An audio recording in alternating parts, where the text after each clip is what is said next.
So, good day, everyone.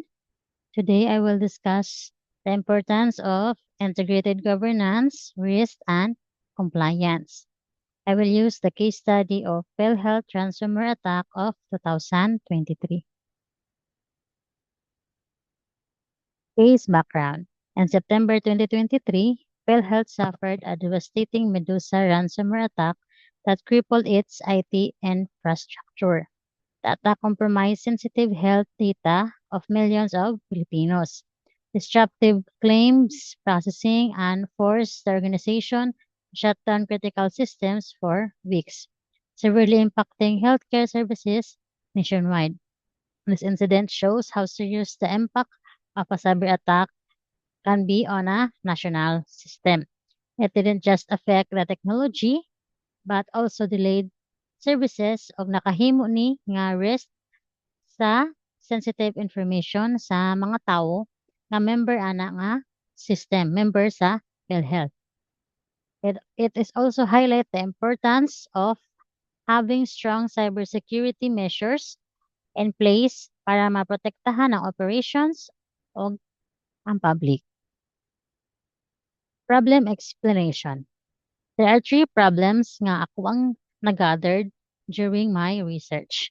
First is system downtime. Second is data pressure, data exposure. Next is loss of public trust. The main problem in this cyber attack is the failure to secure system and the data. Wala nila na secure ang ilang system, also ang data pod sa mga tao. This means nga ang system kay dili naman available, dili pod siya magamit. So ang mga importante nga mga services dili pod nato ma-access. As a result, ang transaction o ang process kay delayed. Kay delayed na siya, dili man nila ma-open ang ilang system. So, mao to. The ransomware attack caused widespread system downtime, halting critical healthcare operations across the Philippines. Member services, claims, processing, and administrative function were paralyzed for weeks, affecting millions of beneficiaries. Kaya ang ilang system na nakuha naman siya, na-attack naman siya og hacker, then dili na sila maka-open. So mao to nga na ingon ato. Beyond immediate operational impacts, the attack resulted in significant financial losses from ransom demands, recovery costs, and potential legal penalties. Service disruptions delayed patient care and created operational backlogs that persisted for months. Next is governance issues. There are also three. First is weak leadership oversight. Second is poor policy enforcement. Third is lack of accountability. They may have been policies in place but not strictly enforced. Wala po sila kanang tao nga accountable ana in case nga mahitabo na. Wala po sila proper policy enforcement, and also ang ilang leadership is weak. They are failed to allocate adequate resources for IT, security, infrastructure, and personnel. The PhilHealth ransomware attack exposed critical governance failures at the organizational level.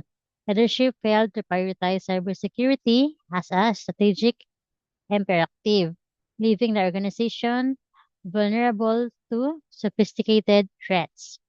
Without clear governance structures and defined responsibilities, cybersecurity policies remain unenforced and accountability was diffused across departments, enabling gaps that attacks exploited.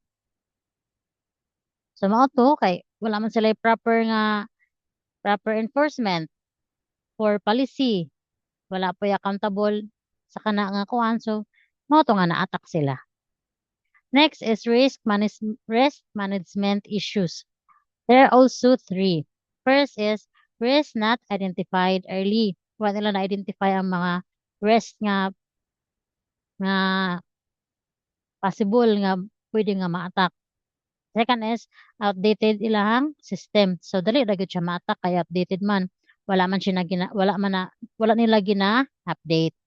Next is weak incident response. Absence of tested incident response plans, delayed containment and recovery, extending downtime and amplifying damage. So, weak ilang incident response. So mao to siya. PhilHealth Risk Management Framework failed to identify cybersecurity threats before they materialize. Without proactive threat assessment and vulnerability scanning, the organization remained blind to critical security gap that attacks exploited. Legacy infrastructure and outdated software created significant vulnerabilities. System lacking current security patches and modern protection become easy targets for sophisticated ransomware attack like Medusa.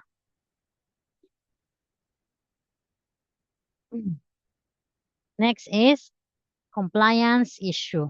There, I also found three. First is Data Privacy Act breach. So, na-hack naman nilang system. So, ang mga data sa mga member ato sa PhilHealth, possibly nga, na-leak na, na-leak na ito nga, na-leak na nila. Then next is health data exposure. Failure to safeguard sensitive personal health information of millions of Filipino citizens, compromising medical records and private data. Na-expose na nila ang health data sa mga Pilipinos. Next is legal and reputational risk. Exposure to regulatory penalties, potential lawsuit, and severe reputational damage, eroding public trust in government healthcare system.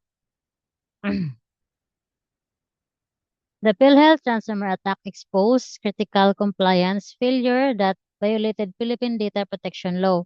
The organization failed to implement adequate safeguard required by the Data Privacy Act of 2012, leaving millions of sensitive health records vulnerable to unauthorized access and exploitation. Kung nabito ta sa kanang, for example, napunta ka nang nata sa hospital, di ba? Bawal man na nato nga, kung ikaw doktor, nurse, or naka sa hospital nagtrabaho, bawal nimo i-disclose ang information sa patient. So, kani nga, na-attack naman ang sa PhilHealth na na-expose na nila ang information sa o sa pasyente or sa member nila. This compliance gap resulted in significant legal exposure, potential regulatory penalties, and lasting damage to public confidence. The breach demonstrated how non-compliance with data protection standards can have far-reaching consequences for both organization and the citizen it serves. Next is, so mo na ni siya ang importance of integrated GRC or governance, risk, and compliance. So, governance is policies and leadership accountability. Risk, identify and manage emerging threats, while the compliance, follow laws and regulatory standards. For us, para makasabot yun ani, nakoy kuan dinhi ka ng table. So, GRC component is governance. Key focus sa governance is policies and leadership accountability. Role in cybersecurity sets directions, ensures oversight and control. Risk is the key focus of risk is identify and manage threats. Role in cybersecurity detects vulnerabilities and reduce risk. While the compliance, the key focus is follow laws and regulations. Role in cybersecurity ensures legal and data protection requirements.